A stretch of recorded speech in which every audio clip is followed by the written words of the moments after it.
Here's your daily Premier League news and transfer window update with me, Harry Scarfe, football content creator, YouTuber and football writer. Welcome back to the channel. Thank you, Chris Cullen, for this opportunity. If you're new around here, please do like and subscribe. Let's go through your headlines, the first part of the video, second part of the video, pick out key ones and dissect them. Firstly, David Ornstein reports that Alexander Isak is adamant he will not ever play for Newcastle again. Even if the window closes without an exit, he believes his Newcastle career is over and has no wish to regenerate. The club says not for sale, but they're exploring the market over Liverpool interests, and the striker wants Liverpool. David Ornstein reports that Newcastle are starting talks with Aston Villa over Jacob Ramsey. West Ham also like the 24-year-old and vice versa, but Newcastle are emerging as a preferred choice. Eddie Howe is a big fan and the feeling is mutual. Several Aston Villa contract offers have been there, but no agreement, so the sale is possible. Ilya Zabani officially joins PSG from Bournemouth. Sky Sports News to say the deal was worth £54.5 million plus add-ons. Sky Germany report the former Manchester United defender Victor Lindelof is in talks with Bayer Leverkusen. Next, Carlos Baleba reported training with Brighton on Tuesday amid interest from Manchester United. Sky Sports News report that Tottenham Hotspur remain interested in Eberechi Eze. They've had a long-standing interest in the player and he has been among their top number 10 targets this summer.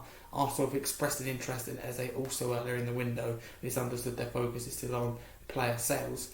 An independent regulatory commission has imposed on 8-week suspension and mandatory face-to-face education programme and referee David Coop for breach of FA rules. Next, Crystal Palace released a statement after an appeal against the demotion to the UEFA Conference League was rejected by the Court of Arbitration for Sport, describing the decision as injustice, going on to say that they believe that the structure at CAS is designed to favour organisations like UEFA.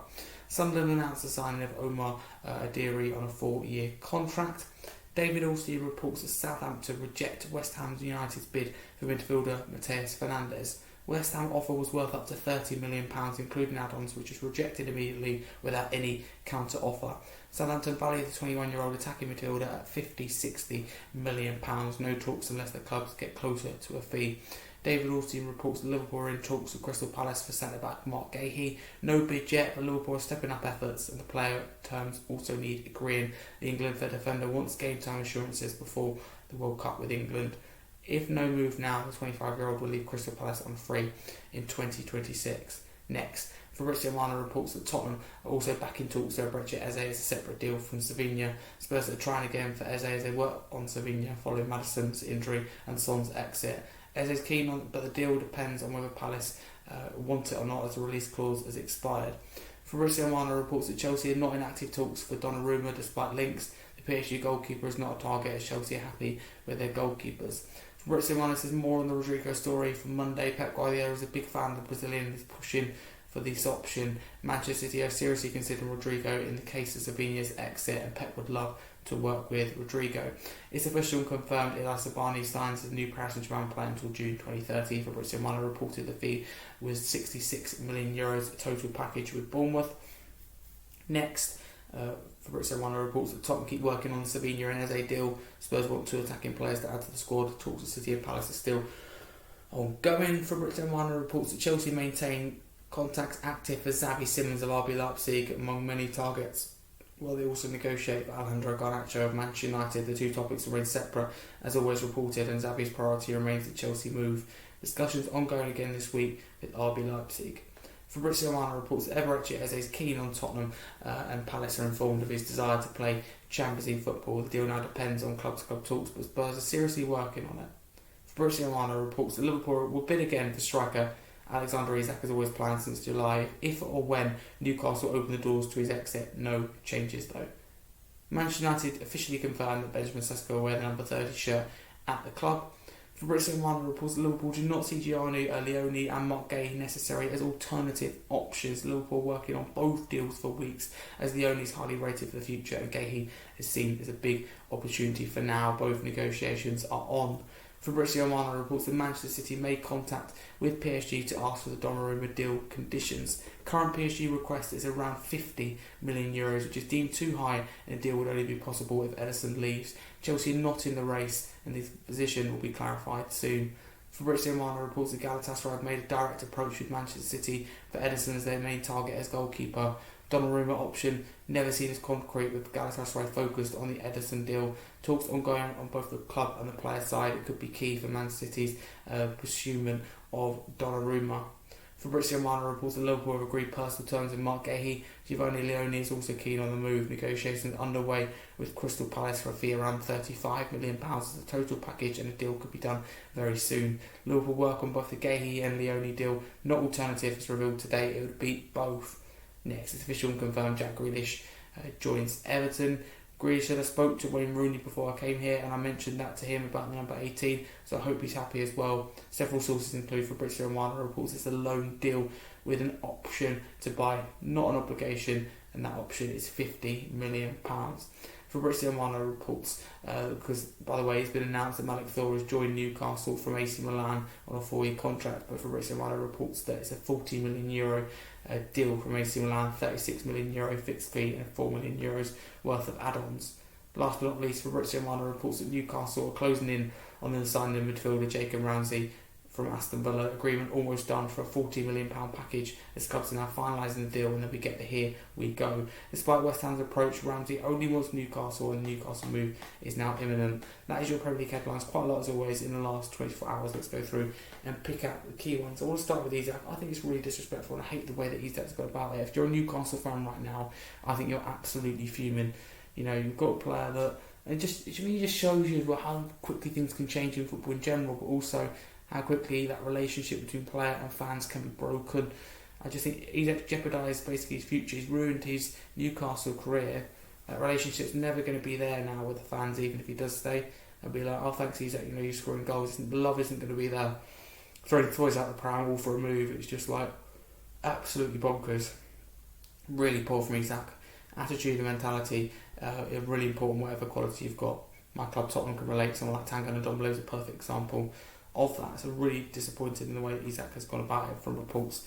Anyway, Newcastle are now really ramping up their window, putting Isak to a side, and they're getting moves down Malik Thor, and yeah, plenty of moves here, there and everywhere, especially in striker or forward positions. Looks like Jacob Ramsey is the next one. That'd be a really good move. I really like Ramsey. I think he's very keen. I was very keen to sign for Tottenham. I think he's a very useful little player. Creative engine. Can see him as like I see Ramsey as an 8 mainly. I think he really does suit Newcastle and has a lot more attacking depth, but midfield depth in particular. So that's huge. Finally got the Zabani deal done. That's something that's been in the pipeline for several weeks now. What else we got? Belieber. I mean, there's a report which just saying the man's gone to his job. Really, Belieber reporting to Brighton training strikes me as a guy that isn't going to kick up a fuss. I absolutely admire that. Big bombshell. Tottenham all of a sudden interested in my club in Eberechi as a very happy about this as a Spurs fan. But it'd be a great move for him, I think, to go to a Champions League club. And to be fair, you got that with Tottenham or Arsenal, but Tottenham win trophies and Arsenal you don't. That's all I would say. But either way, it's a big choice for Eze, and I have to see what happens. Will Palace let him go as well as letting Mark Gahey go? David Koo faces the punishment. We've got Palace's statement very strong, very strong. Not happy at all, but they just accept that we'll play in the Conference League. But you feel for Glasgow, he's won 2 trophies in 3 months. You got to see Paris Chancellor, your best players in Mark Gahey now, and I think Eze eventually. Not really signing anyone big to replace at all. Little deals here and there, but not a lot at all. Now you get this where he on merit. That's what I don't get. On merit on the pitch, Crystal Palace qualify for Europa League, but they've been punished, and then have to qualify for a non-superior competition. Just crazy. Sunderland getting business done. Mateus Fernandez is a really interesting one, and how Southampton kind of view him. He's absolute quality, but the Southampton valuation is very high. I mean, Southampton fans would be happy, but a relegated club, if you get 60 million come along, I mean, that's just totally unrealistic. I mean, West Ham at £30 million isn't too bad. I wonder if they can meet halfway. It doesn't look like Southampton will. I mean, £35 million for Mark Gahey, that's an absolute steal for Liverpool. They can get it done. I don't know why other clubs aren't interested. Palace just don't want to leave on a free. They learned that lesson the hard way with Wilfred Zaha. And for Tottenham fans, the most exciting thing is it looks like Eberechi as a deal is separate from Slovenia. That's what several reports were saying. So it looks like both Eze is a 10 and Slovenia is the left winger. The problem Tottenham fans had was it was probably going to be one or the other, is how they felt, but no, that's not the case. Chelsea happy their goalkeepers make the change. How many goalkeepers have they got? Absolutely loads. No surprise Man City are in the market for more attacking players. It looks like Rodrigo's the dream one from Real Madrid, so they'll be moving on McAtee, Grealish and Savinha. One just alone in Grealish, but probably moving on two anyway, and signing one quality player for a little bit more money that they probably get from all three of them in Rodrigo. What else have we got? Xavi Simons still going with Chelsea, Garnacho still going with Chelsea, both still look like the move's going to happen for them. Liverpool plan to bid again for Isaac. I mean, it's just screwed at this point. You would have thought they stormed the title again last season the way they're spending, but you've got to admire it, I suppose. Again, Liverpool, big club mentality. It's not going to be Giovanni Leone or Mark Gahey, it's both, and that's the way big clubs look at it. Chelsea look at it, and Tottenham, that's what excites me with Savinha, and as if it is true, trying not to get too carried away. I thought Taker was going to leave, it looks like, and I don't know if he still is or has, but it looks like Ederson has been approached by Galatasaray, so Trafford, I assume, will be the number 2. You've got for Trafford, he probably thinks, I'm going from number 1 to Burnley's number 2 to Man City. Certainly not something I'd do, but he's a boyhood Man City fan, I suppose. Grealish, that's a big move for Everton, but the more I think about it, I think it is still a good deal from Manchester City. Full wage covered, you've got a £50 million buy option there, down to the player if he likes the move at Everton. It's not an obligation. So everything from Man City's point of view is good, but still a good deal between the two sides. So time will tell after the year who's got a better deal or not. The player decides, has the final say on whether that clause is activated or not. Malik Thor signing from Newcastle, it's a really big signing from AC Milan, and they could be going for, they are going for Jacob Ramsey, and that could be the next deal. Here we go, expected soon according to Fabrizio Romano. That would be a very big signing, as I said earlier. So that is all your Premier League headlines in the last 24 hours. Thank you very much for watching. Harry Scarfe here, football content creator, YouTuber and football writer. Please follow me at Harry Scarfe22 across all socials, and also subscribe as well to my YouTube channel, Harry Scarfe. That means a lot. Pro regular here at Chris Cullen's channel. Like, subscribe, check him out on social media. Tired, but we got through it. Thank you very much for watching.